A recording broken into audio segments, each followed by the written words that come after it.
नमस्कार, मैं हूं राघवेंद्र सिंह। सैनिक वेलफेयर एसोसिएशन जालौन चैनल में आप सभी दर्शकों का, सैनिक परिवारों का हार्दिक स्वागत करता हूं।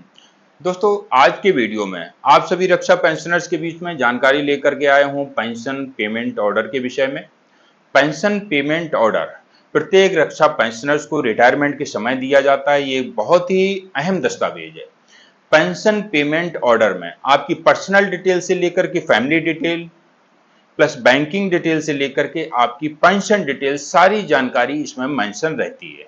पुराने समय में जो पीपीओ हमारे रक्षा पेंशनर्स को दिए जाते थे, उनमें ये सारी डिटेल मौजूद नहीं रहती थी, जो कि अब स्पर्श के पीपीओ में आप सभी को वो सारी डिटेल प्रोवाइड कराई जा रही है। किसी की भी पीपीओ में दी जाने वाली जानकारी में यदि उनकी कोई भी त्रुटि है तो उसे वो स्वयं ही लॉग इन करके पोर्टल में अपने ग्रीवेंस के माध्यम से शिकायत को डाल सकते हैं। आपकी ग्रीवेंस का निवारण कुछ समय के पश्चात हो जाएगा। यदि वहां पर समाधान नहीं होता है तो सीपी ग्राम के माध्यम से भी आप शिकायत डाल करके इस पेंशन पेमेंट ऑर्डर में हुई त्रुटि को ठीक करवा सकते हैं। दोस्तों, आज की ये जानकारी बहुत ही अहम है, इसलिए ध्यानपूर्वक देखिएगा, क्योंकि ये जानकारी आप लोगों को होना बहुत ही जरूरी है। वीडियो में आगे बढ़ने से पहले मेरी ओर से एक रिक्वेस्ट, यदि अभी तक भी आपने चैनल को सब्सक्राइब नहीं किया है तो चैनल को सब्सक्राइब कर लीजिएगा। चलिए दोस्तों, बिना देरी किए हुए मैं आपको वो पेंशन पेमेंट ऑर्डर दिखाता हूं जो कि प्रत्येक रक्षा पेंशनर्स को रिटायरमेंट के समय दिया जाता है। स्पर्श के द्वारा कुछ इस प्रकार से पेंशन पेमेंट ऑर्डर दिए जा रहे हैं। स्क्रीन के माध्यम से देखेंगे तो सबसे ऊपर इस पीपीओ में लिखा हुआ है corrigendum PPO details. Left side में E PPO number plus PPO number दोनों ही दिया है। पीपीओ नंबर जो आपका स्पर्श का पीपीओ नंबर है प्लस ई पीपीओ नंबर जो आपका ओरिजिनल पीपीओ नंबर है वो लिखा है।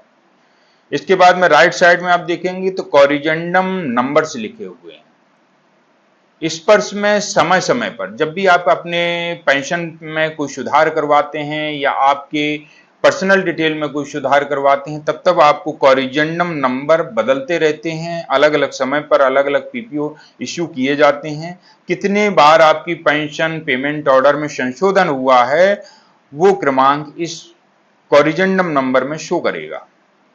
मान लीजिए इनका पहला पीपीओ है तो यहां पर कॉरिजेंडम नंबर 1 लिखा होगा। यदि पांचवा पीपीओ होता तो कॉरिजेंडम नंबर 5 लिखा होता। नेक्स्ट जानकारी सर्विस डिटेल के कॉलम में बहुत सारी जानकारी आपकी सर्विस डिटेल को लेकर के दी गई हैं, जिसमें आपका regimental number, rank, last held, किस रैंक से रिटायर्ड हैं, ग्रुप आपका क्या था वो है मेंशन है, रिकॉर्ड ऑफिस का नाम plus non qualifying service plus net qualifying service, disciplinary action, loading in age. Right side में देखेंगे तो date of retirement, date of discharge, trade name, former service, clause of discharge और commutation recommended. दो जानकारियां इसमें बहुत ही महत्वपूर्ण हैं। सबसे प्रथम क्लॉज ऑफ डिस्चार्ज।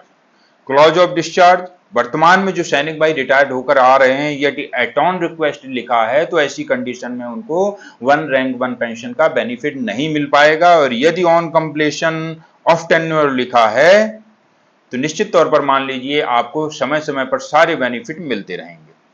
इसके अलावा कम्यूटेशन रिकमेंडेड आपको लिखा रहता है यस या नो, तो इसमें यस लिखा हुआ है। नेक्स्ट कॉलम है पर्सनल डिटेल्स को लेकर के। पर्सनल डिटेल्स में आपकी date of birth, Aadhaar number plus mobile number plus commutation percentage plus address, nationality, PAN, email इत्यादि की जानकारी दी रहती है। आपकी ज्यादातर मिस्टेक एड्रेस में देखने को मिलती है, या फिर आपकी डेट ऑफ बर्थ में देखने को मिलती है, या फिर मोबाइल नंबर में देखने को मिलती है। यदि इस प्रकार की मिस्टेक आपके इस पीपीओ में है तो आप स्पर्श पोर्टल को लॉग इन करके डायरेक्ट स्वयं ही अपनी इस त्रुटि का सुधार कर सकते हैं, परंतु आपको यहां पर संबंधित डॉक्यूमेंट अपलोड करना होगा, जैसे कि पैन कार्ड, आधार कार्ड या अन्य किसी भी प्रकार की जो भी आपसे वहां पर डॉक्यूमेंट मांगा जा रहा है वो आपको अपलोड करना पड़ेगा।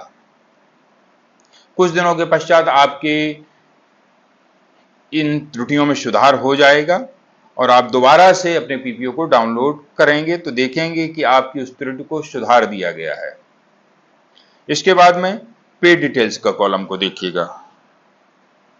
पे डिटेल्स में पे लेवल, पे लेवल बहुत ही महत्व रखता है कि आपकी बेसिक पेंशन कितनी आ रही है।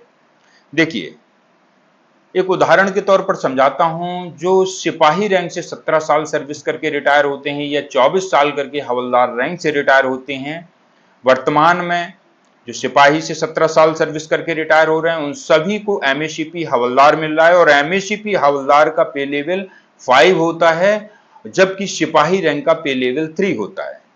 अब देखने वाली बात इस पीपीओ में है, आपका जो स्थायी रैंक है वो तो इसमें सिपाही लिखा रहता है, परंतु जो आपका एमएसीपी हवलदार मिला है उसके मुताबिक आपका पे लेवल 5 बनता है, जिसके मुताबिक आपको पेंशन दी जाती है। वहीं पर 24 साल में जो हवलदार रैंक से रिटायर हुए हैं उनको एमएसीपी नायब सूबेदार, हवलदार का पे लेवल 5 है परंतु एमएसीपी नायब सूबेदार का पे लेवल 6 है। पे लेवल 6 के मुताबिक उनको पेंशन दी जाती है, उनकी बेसिक निर्धारित की जाती है। तो सभी रक्षा पेंशनर्स को अपने पे लेवल को बहुत ही बारीकी से चेक करना है। उन्होंने कितना सर्विस किया है, एमएसीपी मिलने के बावजूद भी कहीं ऐसा तो नहीं है कि जो रैंक स्थायी रैंक आपका इसमें सिपाही लिखा है या हवलदार लिखा है उसी रैंक की पेंशन आपको दी जा रही है। यदि ऐसा है तो अपने पीपीओ में सुधार करवाइएगा, पेंशन कार्यालय को पत्र भेज करके अपनी पेंशन में रिवीजन करवाइएगा। इसके अलावा और भी बहुत सी जानकारियां हैं इसी पे डिटेल के कॉलम में। मिलिट्री सर्विस पे 5200 रुपए लिखा हुआ है, क्लासिफिकेशन अलाउंस 450 रुपए। अब क्लासिफिकेशन अलाउंस कुछ सैनिक भाई कहते हैं कि मुझे नहीं मिल रहा है, मिलता किनको नहीं है? जो जेसीओ रैंक में पहुंच जाते हैं, सिपाही से लेकर के हवलदार तक क्लासिफिकेशन अलाउंस मिलता है। इसके बाद में क्लासिफिकेशन अलाउंस बंद कर दिया जाता है। एवरेज पे लास्ट 10 मंथ कितना रहा है वो लिखा हुआ है। पे इन पे मैट्रिक्स एक्स ग्रुप पे यदि आप ले रहे हैं तो वो भी मेंशन होगा। लास्ट एमोलमेंट ट्रांस लिखा हुआ है। Dearness allowance for gratuity, gratuity में जो आपका डियरनेस अलाउंस उस समय था वो क्या था, यहाँ पर 21% लिखा हुआ है। इसके बाद में नेक्स्ट कॉलम देखेंगे तो स्पाउस डिटेल को लेकर के है। स्पाउस डिटेल में आपकी फैमिली का नाम, जो वाइफ हैं उनका नाम और उनकी डिटेल दी रहती है। नेम उनका क्या है वो, डेट ऑफ बर्थ उनकी क्या है वो मेंशन रहती है, आधार नंबर उनका क्या है प्लस मोबाइल नंबर क्या है। राइट साइड में मैरिटल स्टेटस, नेशनलिटी, पैन और ईमेल इत्यादि जानकारी आपकी स्पाउस के विषय में दी रहती है। यदि इसमें कोई त्रुटि है तो इसमें भी सुधार संभव है। स्पर्श पोर्टल को लॉगिन करके मैनुअली आप इसमें सुधार कर सकते हैं डॉक्यूमेंट अपलोड करके। इसके बाद में फैमिली डिटेल का कॉलम आता है। फैमिली डिटेल में आपके मदर, फादर प्लस आपके डिपेंडेंट्स का नाम मेंशन रहता है, क्या रिलेशन है उनके साथ में वो भी मेंशन रहता है, प्लस डेट ऑफ बर्थ उनकी क्या है वो भी मेंशन रहता है। इसके बाद में और भी बहुत सारी जानकारियां इसमें दी रहती हैं, वो सारा कुछ मेंशन रहता है। अगला कॉलम है करंट बेनिफिशियरी डिटेल्स को लेकर के। करंट बेनिफिशियरी डिटेल मतलब जो पेंशन वर्तमान समय में ले रहा है उसका डिटेल दिया रहता है। ये पूर्व सैनिक, पेंशनर्स नेम, पूर्व सैनिक का नाम होता है। यदि उनको स्पाउस को पेंशन मिल रही है तो उनका नाम होगा। इसके साथ ही bank name, bank address plus IFSC code plus account number इत्यादि इसमें मेंशन रहता है। Current pensionary entitlements, type of pension, आपको किस टाइप की पेंशन मिल रही है। अलग अलग रक्षा कर्मियों को अलग अलग टाइप की पेंशन मिलती है। किसी को सर्विस पेंशन, किसी को ऑर्डिनरी फैमिली पेंशन, किसी को नेक्स्ट रेट फैमिली पेंशन, किसी को लिबरलाइज्ड फैमिली पेंशन, किसी को अन्य प्रकार की पेंशन। ये बहुत सारी पेंशन होती हैं, वो टाइप ऑफ पेंशन के कॉलम में दर्शाई जाती है कि आपको किस प्रकार की पेंशन मिल रही है। इसके अलावा लमसम एंटाइटलमेंट्स में आप देखेंगे लेफ्ट साइड में पेबल्स प्लस राइट साइड में डिडक्शन का कॉलम दिया हुआ है। पेबल्स के कॉलम में आप देखेंगे रिटायरमेंट ग्रेचुटी, आपको सम जितना मिला था वो लिखा होगा 5,95,914। अलग अलग समय पे ये राशि अलग अलग रही है। और कैपिटलाइज्ड वैल्यू ऑफ पेंशन कितना हुआ, 12,29,194, जो कि कम्यूटेशन की राशि दर्शाता है। टोटल अमाउंट 18,25,108 रुपए बनता है, इनको पेड किया जा चुका है। डिटेक्शन के कॉलम में देखेंगे तो जीरो दिखा रहा है। इसके बाद में रिक्यूरिंग पेमेंट्स के कॉलम में देखेंगे लेफ्ट साइड में एंटाइटलमेंट पेबल्स और राइट साइड में पीरियड ऑफ ग्रांट, कब से आपको लागू है। सर्विस पेंशन इनको 22,425 मिल रही है with effect from 1 April 2020 for life.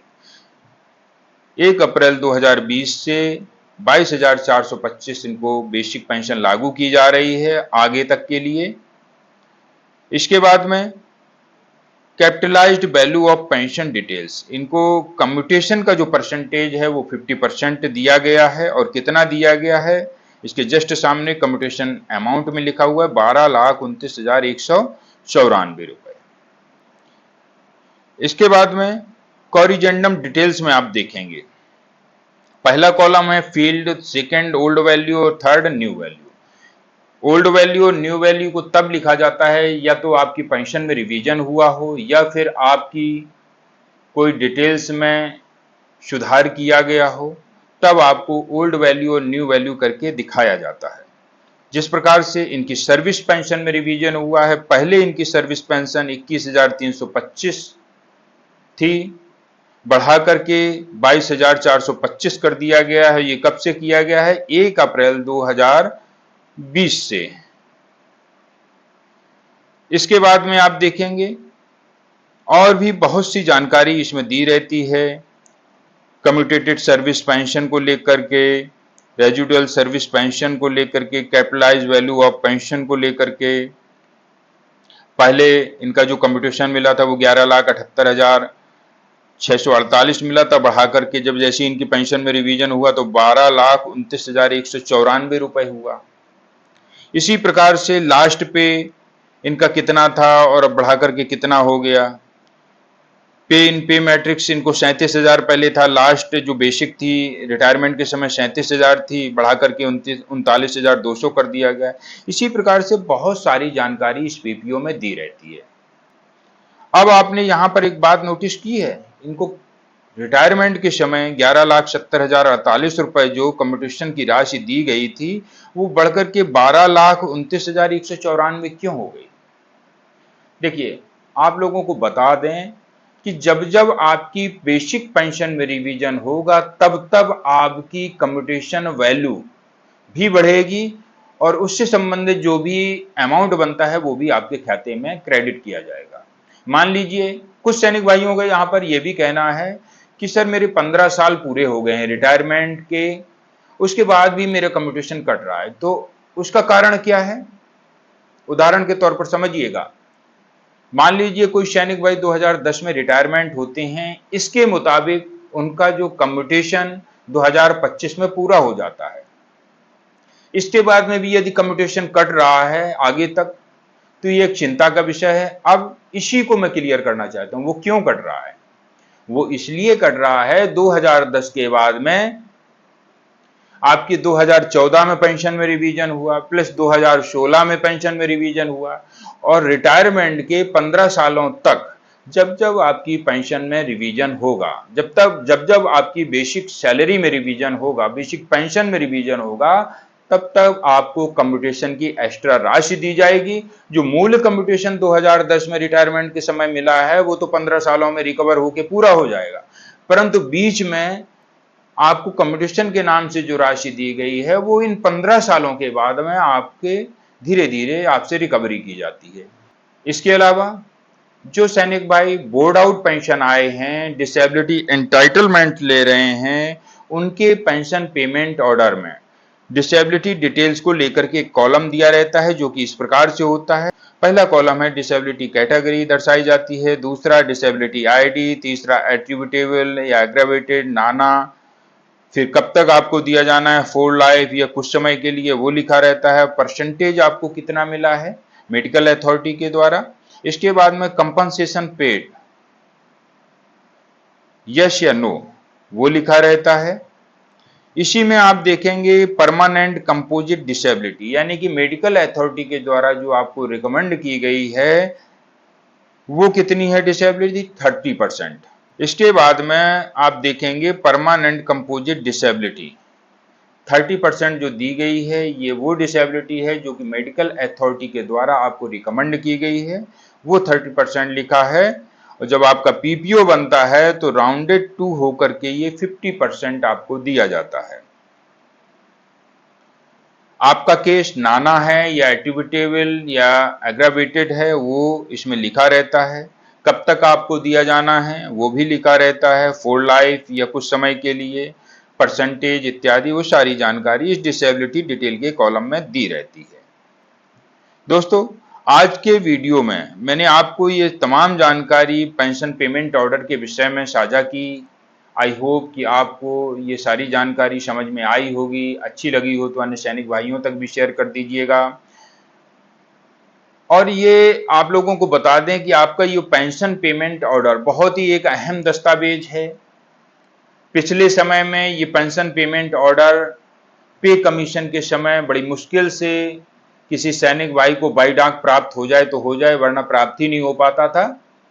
Retirement के समय जो पेमेंट ऑर्डर मिल जाता था वही से वो काम चलाते थे। परंतु अब जब से ये स्पर्श आया है तब से समय समय पर आप कितने भी पीपीओ डाउनलोड कर सकते हैं। आज के वीडियो में मैंने आपको पेंशन पेमेंट ऑर्डर के विषय में जो जानकारी साझा की है, यदि अच्छे लगे तो सब्सक्राइब कर लीजिएगा चैनल को। और अगले वीडियो में ऐसे ही महत्वपूर्ण जानकारी के साथ फिर मिलूंगा।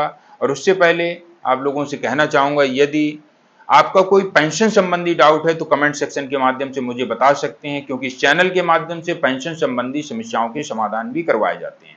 अगले वीडियो में नेक्स्ट जानकारी के साथ फिर मिलूंगा। तब तक के लिए जय हिंद, जय भारत। Thank you.